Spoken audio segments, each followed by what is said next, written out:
Our rules are simple, but the challenge is great. All dinos will be explored in this challenge, but only reasonable underdogs voted on by the community will be considered for grading. Equipped with primitive saddles, our 19 contenders will be backed by the commanding presence of a loyal Uranus providing that extra boost. Compared to the island bosses, the Manticore is cake, so the herbivores in this challenge won't be getting their own cakes to help with healing. All competitors will be going into battle with 40 base points in all their stats, no mutations, and 40 experience levels split evenly between health and melee.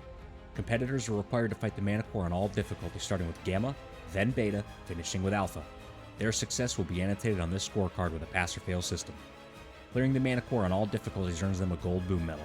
Silver is awarded for clearing Beta, bronze is for clearing Gamma, and a chunk of shit is for shit. Now let's introduce our competitor and see if they have what it takes. Ankylosaurus. This classic OG metal-smashing rugged workhorse is a frequent early game tame for most Ark players. The Ankylo has high health for its size and is a fantastic utility dino and can easily defend itself with its sweeping tail attack that causes a decent amount of knockback. Despite its appearance as a spiky armored tank, it doesn't take reduced damage like you see with creatures like the Carbonemes. After applying experience levels, the Underankies wound up with 15,724 health and 592% melee. Now let's see if they have what it takes. The green portal is up and the Underanky rumbles into the Gamma Manticore arena. With Commander Utes, my brave companion, by their side, they have nothing to fear as they brace for the Manticore's torpor-inducing attacks. I usually bring 2 stacks of stimulant with me into the fight to force feed Commander Utes, as he typically absorbs a lot of the torpor attacks and he can't courage roar himself.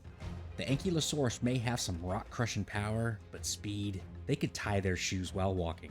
The Gamma Manticore takes advantage of their slow speed, and it's often difficult to surround him with the group, and it results in Commander Utes taking a lot more damage than I would like. If this fight demonstrates one thing, it's that movement and attack speed can be very important even though the bosses are pretty basic as far as mechanics go.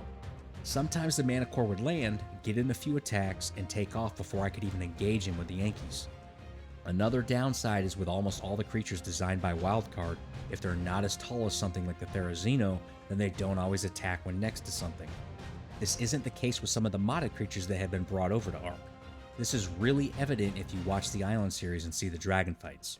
After a while, I'm out of stimulant and it's a race to see if Commander Utes is going to be murdered or put to sleep first. The 20-minute timer was already up at this point, but I kept going to see if they could pull it off. But unfortunately, Commander Utes was slaughtered and I had to switch to Anky back. I still had hopes that they would actually win, but as soon as the rock golem spawned, it was all over. You'd think these guys would have increased damage against these dudes, but alas, it just wasn't meant to be. It's a fail. Heading over to the scoreboard, the Underankies are awarded a huge steamy pile of shit. I have submitted bug reports for similar issues several months ago and submitted a new one yesterday for the Yankee. I even tweeted it or X'd it or whatever the hell it's called these days, but my channel is super small compared to others and my word doesn't carry that much weight. So if you have the time, please hop on the bug report forums for Ark and submit a ticket. I'd love to see this get fixed for the plethora of creatures in the game that this affects. If you're new to the channel, consider subscribing to help this community grow. Thank you so much for watching, and I'll catch you on the next one.